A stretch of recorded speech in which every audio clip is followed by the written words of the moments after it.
place. Not a good place. And you ain't gonna be able to take it. You're gonna be screaming 24/7. Okay. But thank you, Joyce was right. She told me that we got the hope teaching, living hope. And soon after that, we got into the kingdom. And then the tabernacle, it was a mixture. It was like, wow.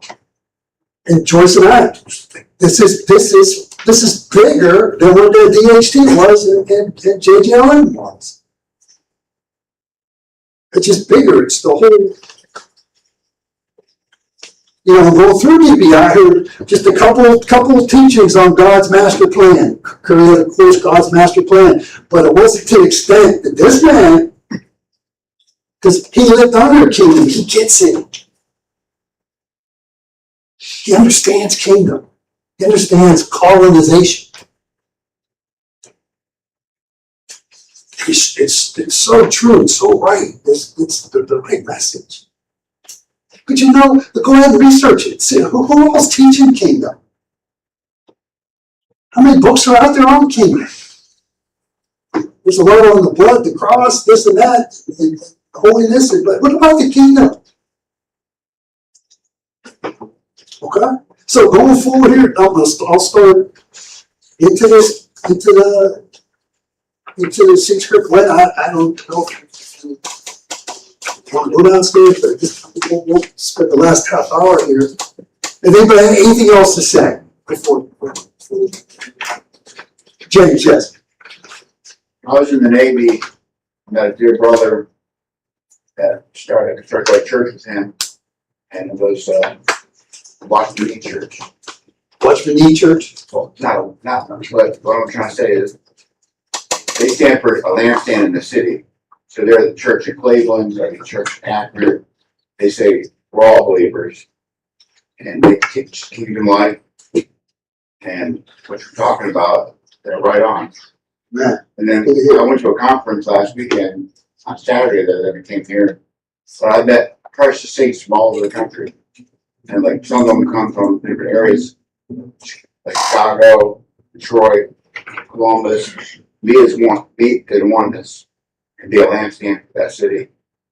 Be a God man. Yeah. Yeah, you did mention Washington D. to me. You did. Yeah, A few years back. Yeah, when I first met you. Yep, you did. Here's the book he has, A Normal Christian Life. You did. Take a look. You did. Yeah, thank you, James. You did. Thank you. And that video Shadero sent me on the flesh, that was really, really good. Get the flesh out of that.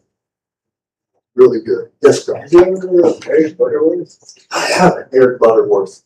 No. It's the story of how nowadays the teacher of God, Jesus,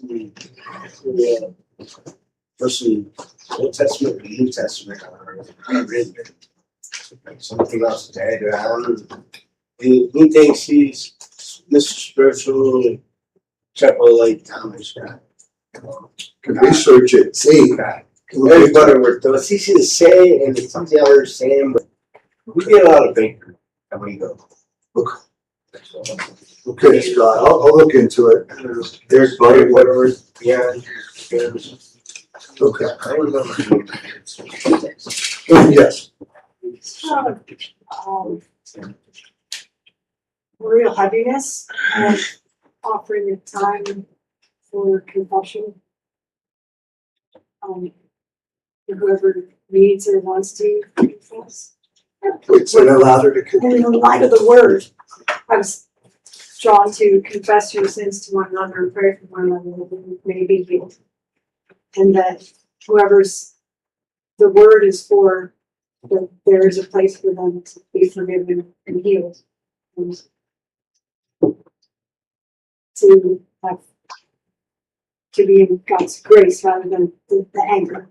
So I just feel like maybe we don't move on until we address that somehow or provide that. I don't know if we want me to do some songs while people do business, or if they're, I don't know what confession would look like, but that's something we can just ask the Lord to direct. Because of bitterness? Yeah, because the whole word that Shadero had. Yeah. Yeah, all of the above. All of the word, what if somebody's feeling like, oh crap, that's me, and, Right, you know,